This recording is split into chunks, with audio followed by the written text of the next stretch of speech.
Hi, my name is Sam Woods. I'm a guide for tropical birding tours. I've been visiting Australia now since 2006, and I'm going to take you through the Eastern Australia tour from top to bottom. This starts in the Queensland city of Cairns and ends in the Tasmanian city of Hobart. It's a 20-day, 19-night trip, and to me it's the ultimate one-stop shop. If you're going to do any Australian trip in the world and you're only ever going to go there once, this is the perfect trip. We generally get we get over 400 bird species on the trip and 30 mammal species, including some iconic ones I'll get to later. And among those birds, there are often over 150 endemic species. Australia itself has about 350 endemics and lots of families you wouldn't have experienced if you've never been there before. And the other thing I should say about Australia that's very, very undervalued is its place as a photo destination. I'm a birder who carries a camera, and on the birding trips I've done there, these have all been birding trips, the majority of the photographs in this slideshow were taken on this fast-paced birding trip. Even though it's fast-paced, it's not physically demanding, but we do spend long days in the field to max out that bird list. So, it's 4 legs this trip. It starts in Cairns, does 7 nights in that area, all within a couple of hours of Cairns itself, so no long drives there, but we do lots of sites. Then we fly to Brisbane in southern Queensland, just for 2 nights. Then we fly on to Sydney for the 3rd leg, which is 7 nights long in New South Wales. And then finally we end with 3 nights in Tasmania, where there's some specialty endemics on that island state. So I should mention that Australia is well known as the land of parrots, and this should convince you why. This slide is all these 6 species are common Australian birds, all likely to be seen on the trip, including this sulphur-crested cockatoo. So typically on this trip, in terms of parrots and their relatives, by which I mean cockatoos like this, we usually see about 27 species on this trip. So it's an absolutely mega trip if you're a parrot fan. And this is another one of the common species, the galah, which is a kind of cockatoo. And the thing that appeals about Australia for a lot of people is how quirky and odd things are, because a lot of Australasian bird families, bird groups, are so unfamiliar to us. This is from a family called the megapodes. It's a common bird around Cairns and Brisbane. This is Australian brush turkey. Megapodes are these large turkey-like birds that build earth mounds, which serves to incubate their eggs so they don't have to. The warm tropical soil does that. The chicks eventually hatch, and they're fully fledged within a couple of hours of hatching and are ready to fly. Another very, very prominent family on this tour is honeyeaters. Australia has over 70 species, and on this tour we regularly get about 40 species or more. Here's some more examples of honeyeaters for you there. So you'll get to know that family very well. And bowerbirds, this is one of the most famous Australian groups for sure. On this trip we typically see about 7 species of bowerbird, and usually we see 3 bowers as well. This is the great bowerbird, which generally has a sort of light grey and silvery theme, but this one has thrown in a bit of red too, not always present in all of them. And we often see the satin bowerbird bower and the bowerbird, and we often see the golden bowerbird bower and the bird too. Another interesting family is this nuthatch-like equivalent in Australasia called the Citellas. This is a varied Citella. And so as well as these interesting families, some of which you'll get to shortly in this presentation, this virtual tour, is the mammals. We see about 30 species of mammals on this trip, including kangaroos, wallabies, platypus, sometimes koala, tree kangaroos, which I'm still getting my head around, echidnas. So it has a lot of really cool mammals. Flying foxes is another one. And so we usually see about 30 species, and it's no exaggeration to say that mammals are often a major feature of this tour, even for the most hardcore birders on the trip. I was talking about bird families earlier. I have to mention this one, the emu, which is in a flightless bird family along with the southern cassowary. Emu is Australia's national bird, and we see this on every trip. And linking to the emu here, this is why I left it next to this one, we see usually 4 flightless birds on the trip, and this is the one that people often don't realise is flightless, the Tasmanian native hen, endemic to Tasmania, and one of 4 flightless birds we see on the trip, with the southern cassowary, the emu, and the little penguin, which we'll get to later. And the other feature of this trip is 2 really nice boat trips on the Cairns Leg. One to the Great Barrier Reef, and this other one to the Daintree River, which you can see here, which is the furthest north point we get out of Cairns, just a couple of hours north. Now, if you're an obsessive book collector like a lot of birders are, and like me myself, I'm a self-confessed book collector, Australia is a dream, because if you want to collect loads of books and spend your time reading up for months before the trip, you have an overwhelming variety of books to choose from.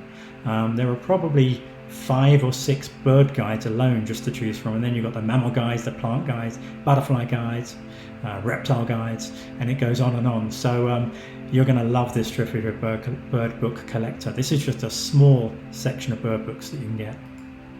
And I cannot go on without mentioning the amazing Australian cuisine, often undervalued and derided. Let me be clear here, I eat all of these things with glee when I'm in Australia, which is not good for my waistline, and I might have to do a bit of a workout when I get back, but I like all of these things. The chocolate biscuits on the left are the world famous Tim Tams.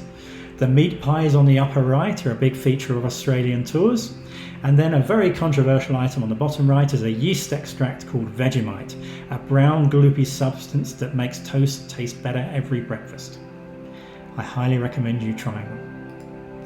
And of course, if you're a booze lover like me, I'm not saying you have to be an alcoholic, but Australia has a big variety of both beers and wines, as you can see there. So you won't go short of those on any night of the trip. Okay, so let's get into more detail on this amazing tour of 400 bird species in Australia. So I can't go through it day by day because we could be here for a couple of days otherwise, and I do want you to watch all of this and come on the trip. So I'll keep it simple. So we're going to go through this doing it leg by leg.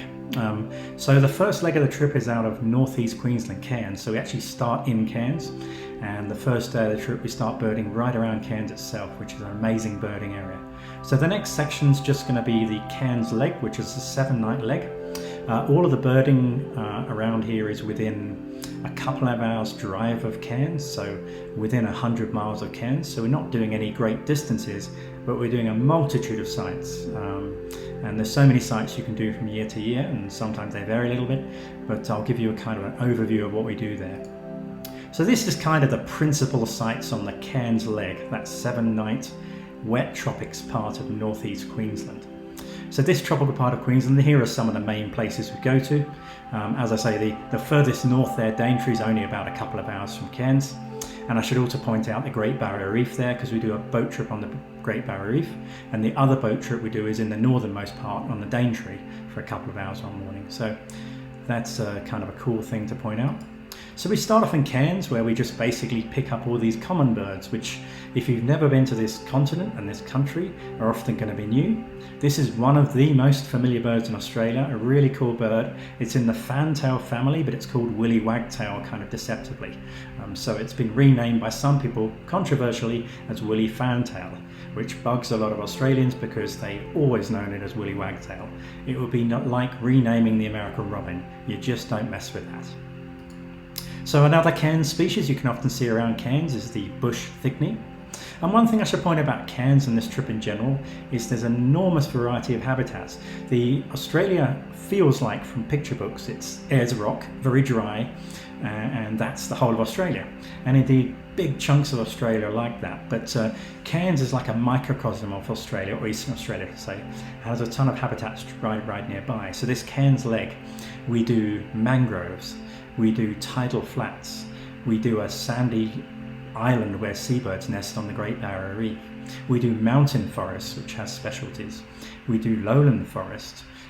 We do outback, because in Queensland you can get to the edge of the outback, and even do the edge of the outback and a rainforest and tropical wetlands all in one day. It's one of the things I try and do on this trip is just do a series of habitat in one day, to blow people's mind and to see extremes all in one day, which is really interesting. Someone on my recent trip called it Habitat Bingo, because you can spend all day just hopscotching between habitats and different bird types. So it's a really cool trip for that. And of course we have other habitats you may have never heard of, like mallee, dry sclerophyll forest. And I'll point those out as we go along. And then you have temperate forest zones further south in Cairns that are quite different again. So as I say, we'll continue with the cairns section. So this is one of Australia's most familiar birds, the laughing kookaburra. This is literally the largest kingfisher in the world. Not a water species, just sort of occurs kind of anywhere, parkland. Very common in Cairns, Brisbane, very easy to find in East Australia, and we'll see it a lot of times. It's famous for its call, does sound like a laugh. I'm going to play that for you in a minute so you can relate. And it's also famous because it's featured in a very well-known Australian sort of nursery rhyme song, which has been played all around the world for many years, so it's sort of a familiar bird to many.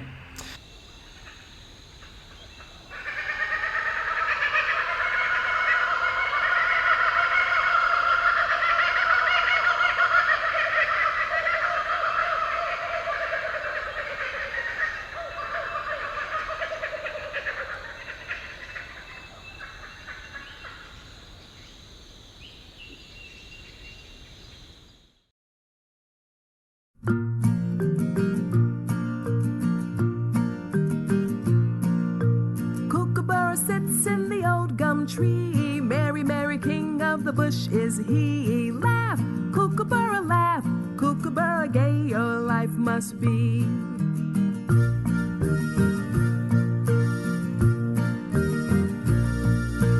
Kookaburra sits in the old gum tree, eating all the gumdrops he can see. Stop, Kookaburra, stop. Kookaburra, save some gums for me.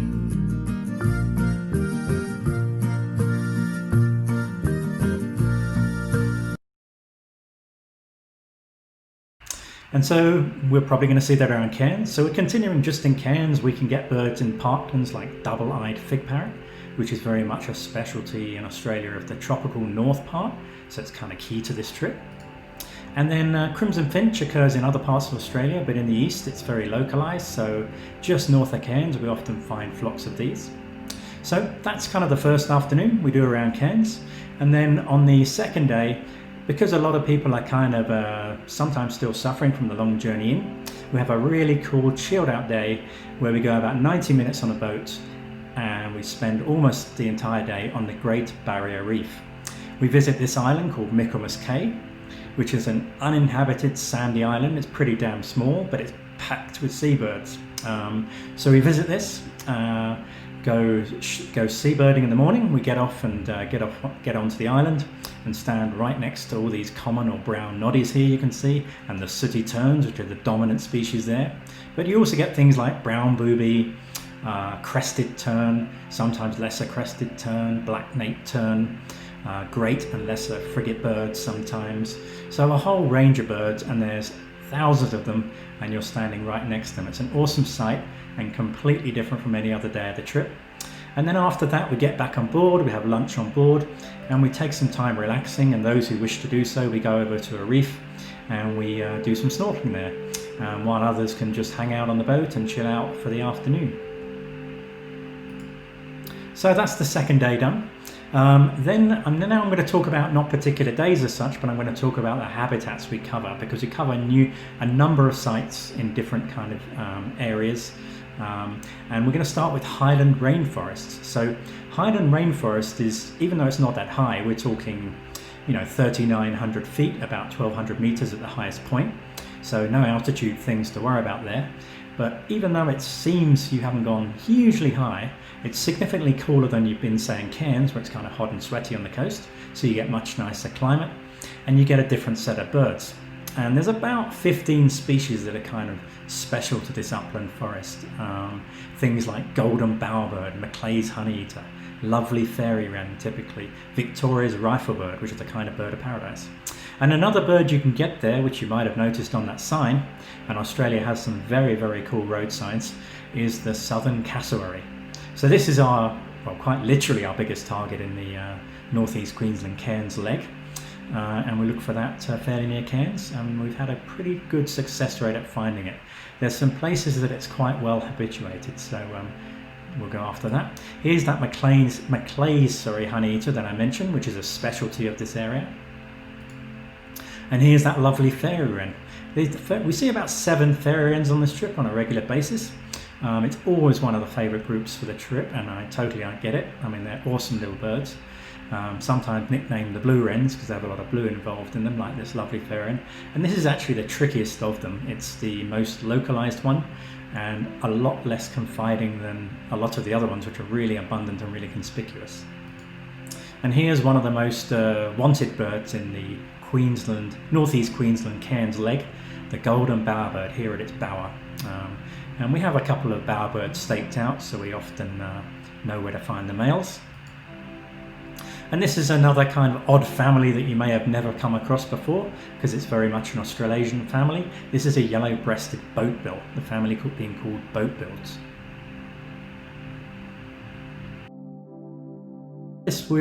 This section I've been talking about highland rainforest, and this is one particular spectacular example. This is the Curtin fig tree, which I always go to for the tree itself, but it's also a place where you can see birds like fruit doves, like Wampu fruit dove, superb fruit dove, rose crown fruit dove. It's a good place for the pied monarch, which is a specialty of the area. And sometimes we even find this guy there, the Lumholtz's tree kangaroo. I used to think when I first heard the existence of tree kangaroos that they shouldn't exist, and it just doesn't seem real. And then when you see them, that just reinforces the idea. They sort of look like a kangaroo that's starting to evolve to go up in trees, but it hasn't quite worked out how to do it properly. So they appear a little bit clumsy, but they are arboreal. They are kangaroos that live in trees, which I'm still trying to get my head around. And also in that Cairns Leg of the wet tropics of northeast Queensland, we're also going to be looking for the platypus, and we have a very good regular area to see it during the day. And sticking with wetlands, we also have wetlands in the northeast Queensland section, both in Cairns, and there's also a really good swamp near Atherton. This is one of the bird families that might be new for you if you've never been to Australasia, the magpie goose. It's not a true goose, it's actually in its own one species family. And the wetlands are also home to birds like royal spoonbill, you can see on the bottom right. And in these tropical wetlands where there's floating vegetation, you have things like this comb-crested jacana pacing around on the lily pads. Pretty awesome. So we've dealt with highland rainforests, we've talked a little about tropical wetlands, and now we're going to go into some sort of drier areas within the Cairns Leg, the sort of edge of the outback, as they say. We actually stay in a town called Mareeba, and the nickname for the town is the edge of the outback. And you quite literally can go into rainforest, outback and wetlands all in one day, and we do so. And one of the birds we can find around that area is the Pacific baaser, a kind of raptor. And in the dry areas where there's a gorge near Mareeba, we go for this squatter pigeon, normally quite shy and difficult to see, but this one particular spot, which is a mammal hotspot actually, is great for seeing them close up. And this is what we also see there. They have the Mareeba rock wallaby, which is actually an incredibly localized bird, literally found around this town of Mareeba where we stay. And but very easy to see, as you can see. This is one of our guides, Ben Canute, here with one of the friendly Mareeba rock wallabies, and I will pretty much say that animal is guaranteed. And in the dry areas, we also go looking for some roosting night birds like this tawny frogmouth. We go into an area called Mount Carbine, north of Cairns, and that's an area where you literally get into the edge of the outback, and birds like tawny frogmouth occur, and there's a really nice caravan park where the local people often say, oh yeah, I know where it's nesting, and they'll take you straight to the frogmouth, which is great for the guides and participants alike. And the same area has birds like pale-headed rosella, galahs are getting common there, and we often see our first black currawongs and maybe even Australian magpie there. And so that wraps up our Cairns section. So we've done highland rainforests, we've done mangroves, we've done a boat trip on the Great Barrier Reef, we've done a boat trip on the Daintree River to look for birds like great-billed heron, little kingfisher, and then we've also done a range of forest types as well as the outback. So we packed a lot into those 7 nights, and then we move on to our next leg, which goes to southern Queensland. So after we arrive in Brisbane, we do a little bit of birding into mangroves near the airport to swiftly pick up some mangrove specialties like mangrove dorigony and mangrove honeyeater principally. And then we often do a little bit of birding around the city, principally to look for this fella on the left. This is the powerful owl, the largest owl in Australia, and it's pretty mega. And for some reason, some of the most reliable spots are roosting spots in Sydney and Brisbane, with Brisbane being our most successful spot of late. So we usually make a pit stop in Brisbane, pick up a powerful owl we hope, and maybe a variegated fairy wren on the right, just to keep our fairy wren list going. And then we move on towards Lamington National Park and where we stay in O'Reilly's Rainforest Retreat. Now the interesting thing about Lamington National Park and O'Reilly's is on the drive up there we go through this kind of habitat, which is not what you would consider rainforest. And indeed the Rainforest Retreat is in rainforest, a kind of, temperate kind of rainforest. But this is the habitat you go through on the way up. So it's kind of on a plateau, and as you drive up you go through this stuff, and this is dry sclerophyll forest. This is where it's dominated by sparsely wooded eucalyptus trees and sort of a dry sort of grassy understory. This is dry sclerophyll or dry eucalypt forest or woodland, sometimes we refer to it. And that's the habitat of the koala. Now let me be clear about the koala before you start panicking. We do see it regularly on this trip, but we don't get it every trip, so don't think it's a guarantee. They're fairly widespread, but they can be around for weeks at a time and they can be missing for weeks at a time. But we give it our best shot, and we probably get on about 70 to 80% of our trips. So, and if we're going to find it, we're going to find it in that habitat as we drive up towards the rainforest. And even in Brisbane, actually, the last couple of trips, we've gone looking for the powerful owl, and there you go, there's a koala to accompany the owl, which is pretty awesome. And also in the dry sclerophyll forest, before we've reached the rainforest, is this absolutely stunning Australian bird called a spotted pardalote. Pardalote is a family only found in Australia. And this is also given the nickname of the diamond sparrow, which I kind of like. Also on the way up in the dry habitat, we'll look for this rare bird, which is called a glossy black cockatoo. Despite the fact it's a big bird, they're actually quite hard to see, and it's eating these nuts here of a casuarina tree. And quite often how you find them is as you're driving up, if you feel the crunching of nuts under your tires, look around the trees in the area, because that's often because the nuts have fallen on the ground because the cockatoos are eating them above. So a good way to find them is listen for the crunching of nuts under the tires of the vehicle. And then when we get to the top of the plateau, we get into something very different. So if you remember that dry sclerophyll forest, which is very open, very grassy, this is the rainforest at the top where we stay. A much cooler rainforest than the lowlands of northeast Queensland, and it's just a beautiful place, and we stay right next to this. One of the things O'Reilly's, where we stay, is famous for is tame parrots and tame bowerbirds, which they feed every day. They're wild, they're native, it's completely harmless, and this Australian king parrot is one of them. This is one of the trails on the right. And the crimson rosella here. So these birds, one of the cool things about O'Reilly's is you wake up in the morning, look out on your balcony, and pretty much as you appear, it's quite likely one of the parrots will fly in and land on the balcony next to you, or even on your head or shoulder, because they know that people means food. And the two most tame birds around O'Reilly's are the king parrot we just saw and this crimson rosella. Now, we talk about interesting bird families. This is the Albert's lyrebird. Lyrebirds are the biggest, as in size, biggest songbirds in Australia, and some of the biggest in the world actually. But and this is the one we look for around O'Reilly's, the Albert's lyrebird. We have to keep an eye out as we move around our cabins or walk around close to the lodge, because it's often around parking areas. It's very used to people. So while it can be shy, there are some real sort of well-known individuals that are very used to people, so like this one here. And they're famous for being mimics, so they'll often mimic a series of other birds. So you think you're hearing a crimson rosella or a king parrot, and you realise they're going very quickly one after another, and then another weird sort of scratchy kind of call goes in the middle, and you're saying, it's the lyrebird. It's not a parrot at all. So that's often how you locate them. Another bird you can find right around where we're staying is the wonga pigeon. Another bird that can be very shy, but O'Reilly's is where they break all the rule books. And then as we go deeper in the forest, this is another unusual family. There's one in the north called a chowchilla, which is a specialty of the Cairns area which we look for. And this is the other species in Australia, which is within the log runner family. This is called Australian log runner. And they do actually run on logs.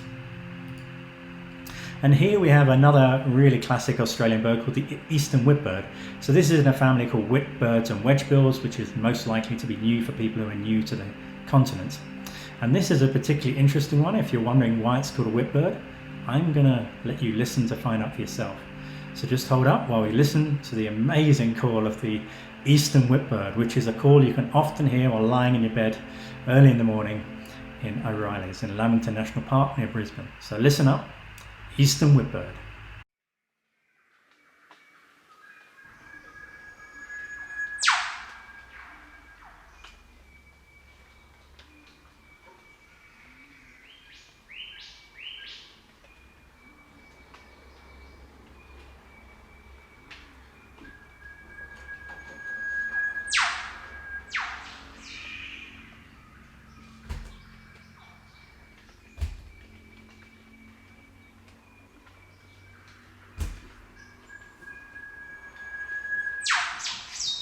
Talk about O'Reilly's and Lamington National Park without mentioning the bowerbirds. The next bird coming up, not this one, is their logo bird, and a well chosen one. This satin bowerbird is found right around the lodge, and here's its bower on the left, which is basically always occupied by blue items. And as you can see, a lot of those are plastic items that they find in the trash. So it's not a place full of trash, but those bowerbirds are very effective at finding where there is trash and using it for decorations to attract females. And this is its logo bird, O'Reilly's logo bird, the Regent bowerbird, an absolute stunner. And this is photographed right by the reception.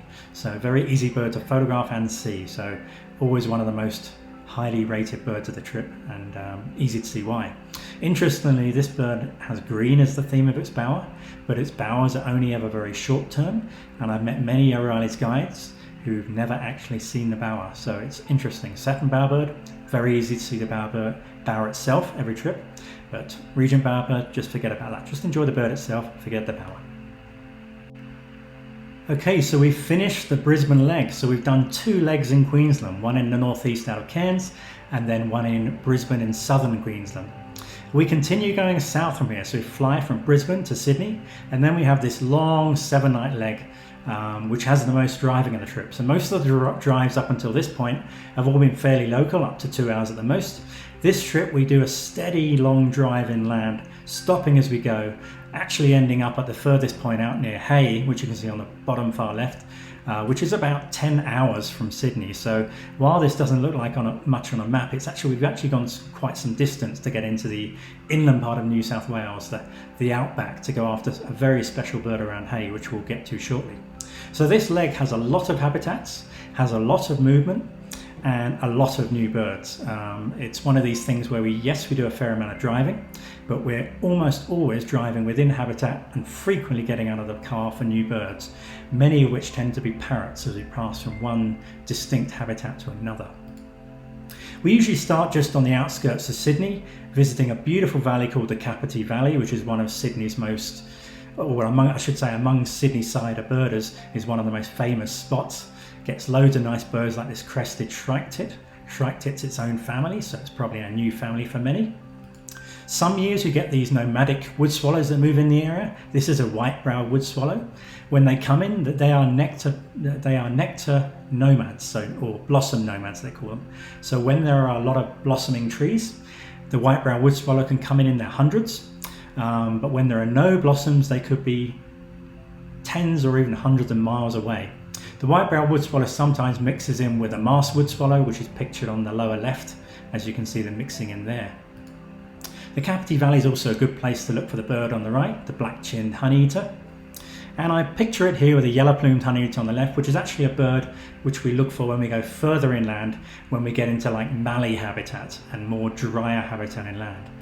And that's what we do from there. We sort of work our way inland, stopping off in inland habitats, dry forest habitats, known as mallee, where you get birds like this red-capped robin, and that bird from before, the yellow-plumed honeyeater. And here's a picture of mallee for you. Now mallee, if you're wondering what it is, M-A-L-L-E-E, is a kind of form of eucalypt habitat. It's kind of desert-like, very dry, as you can see, dirt roads, quite a short growth type of trees. They're all eucalypt species, and they have sort of multiple branches coming out from near the base, kind of like a coppice. And the mallee is very sort of a famous habitat for looking for specialty birds. One of the birds we look for in the habitat is splendid fairwren on the right, and the purple-backed fairy wren on the left is found in areas nearby, but not necessarily in the Mallee itself. And we also cover areas in the dry woodland in the area, where we can also look for the painted honeyeater, which is one of these nomadic honeyeaters. So we have a couple of spots we look for it every year, but us guides have to keep our ear to the ground to see where the flowers are and where they're occurring at the time. And within the Mallee too, we can look for this chestnut quail thrush. So in this dry Mallee habitat, chestnut quail thrush can be looked for, which is a stunning ground-dwelling bird. And Australia is also an amazing place for reptiles. This one's known as the blue-tongued skink or shingleback, and this is what it does. You often find it on roads, so you've got to keep an eye out for this lump on the road. So as we work our way inland, so we've done some sort of dry sclerophyll forests, a wetter forest near the coast, sort of on the outskirts of Sydney. Then we worked our way inland, doing some sites with drier sort of wooded habitat and scrubby habitat inland from there. And finally we end up sort of at the furthest point of the trip near a town called Hay. And the reason for going there is we spend a few hours in the afternoon on these vast plain-like areas to look for specialties of the area. It's an excellent area to find emus. This is one of the rarer birds in the area, the ground cuckoo shrike. This is another rare bird in the area, absolute stunner, that we look for on this trip in a couple of spots, the pink cockatoo. I love the old name for it more, I think, the Major Mitchell's cockatoo. And this is the habitat you can see on what I call the Hay Plains. So this is in far sort of inland New South Wales, about 10 hours west of Sydney. And we go there for a particular night activity. So at night we go out with a local birder called Phil Marr, and we look for one of Australia's most wanted and most scarce birds. And this is the bird called a Plains Wanderer. It kind of looks like a button quail, but it's actually in its own family. It's endemic to Australia, and it's a one species family. It's odd, it's a bit like a phalarope and some button quails, in that the males are the dull ones, which is the bottom right, and the more stunning, spectacular and striking one is the bird in the main picture, which is a female. And the females are also considerably larger than the males. So we go out at night with these local guides, led by Phil himself, who's a bit of a legend with this bird. And this is pretty much the only place you can have a very good chance of seeing the bird by doing this. And we go out at night in a series of four-wheel drive vehicles on this private land, on these plains, and we look for this bird, and they're amazingly successful at finding this, as long as there's no strange weather events that year. There has been some odd years where they go bizarrely missing, but generally they're quite easy to find with these people who are the absolute experts in the world on finding it. And while we're out there looking for that, we hope to see other nice birds like this nocturnal shorebird called an inland dotterel. Very, very hard to find during the day, and this is our single chance of it on the trip on this interesting night drive. And on the night drive we have a good chance of Australia's largest marsupial too, like the red kangaroo. We sometimes see barn owls as well, which is a potential split from the western ones. And we often see things like southern boobook, a kind of owl, sometimes owlet nightjar, and other animals too, other mammals like fat-tailed dunnart, which looks kind of like a mouse, but it's actually a marsupial. And so that's our night there on the plains. And then from there we start kind of steadily working our way back towards Sydney, so working our way from the furthest point inland of New South Wales we go, gently moving our way east again, but going to some different spots. And as we go east from our furthest point, we look out for this bird around a particular town called Darlington Point. It's the long-billed corella, a kind of cockatoo, which has quite a localised distribution. And the other habitat we go into, this is called Five Bough Swamp in New South Wales. You know, even though we're in a very dry area, these swamps can be incredible. And one of the things that's probably not appreciated about Australia from afar is how good it is for water birds and wetland birds and ducks in particular. On this trip we regularly see about 19 species of duck, many of which are only found in either Australia or Australasia. Birds like this chestnut teal, and the only black swan in the world, well named as black swan. It's a very common bird we can get in habitat, and the chestnut teal too. But we've also got other ducks we can see like pink-eared duck, musk duck, blue-billed duck, Australasian shoveler. So there's a whole series of specialty birds that are wetland birds in Australia, which you don't immediately think of when you're thinking of an Australia trip. But this trip is excellent for wetland birds and also shorebirds. On the coast in Cairns, I may not have mentioned it, but there's some good areas to look for flocks of hundreds of shorebirds as they feed on the tidal flats. And then we start working our way steadily back towards Sydney again, and the habitat becomes wetter. We go to sort of an area of coastal heaths, rocky headlands, and some slightly wetter sort of dry sclerophyll forest again.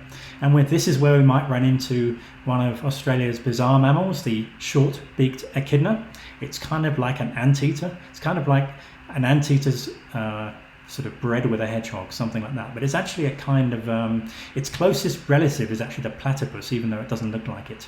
It's a kind of monotreme. It's an egg-laying mammal. So it's kind of a bizarre one, and we do get it on most trips, but we never quite know where. They usually just pop up somewhere on the roadside on this New South Wales or Tasmania section of the trip. And the next classic bird we look for is the superb lyrebird, which is one of the best mimics in the world, and I'm going to play you its call in a minute, which was made famous by the series Life of Birds, where David Attenborough was standing beside one that was mimicking the shutter of a camera. And they've also been known to mimic screaming babies and even ambulances. So it's a pretty cool bird. So let's listen to the superb lyrebird.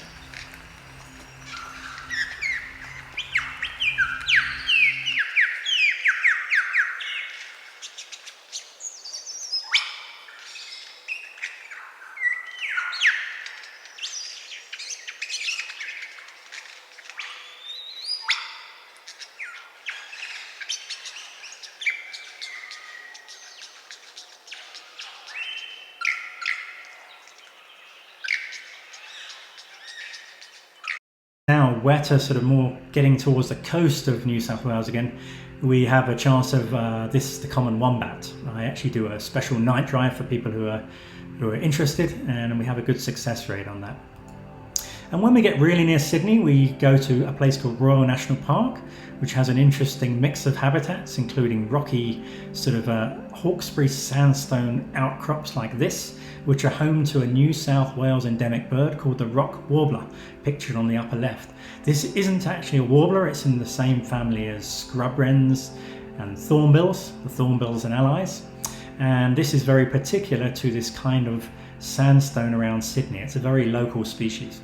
But there's also, you can actually see some coastal heath on the edge there, which is good for birds like New Holland honeyeater, sometimes yellow-tailed black cockatoo, and is also really impressive for the flowers, which you'll see at the end of this presentation.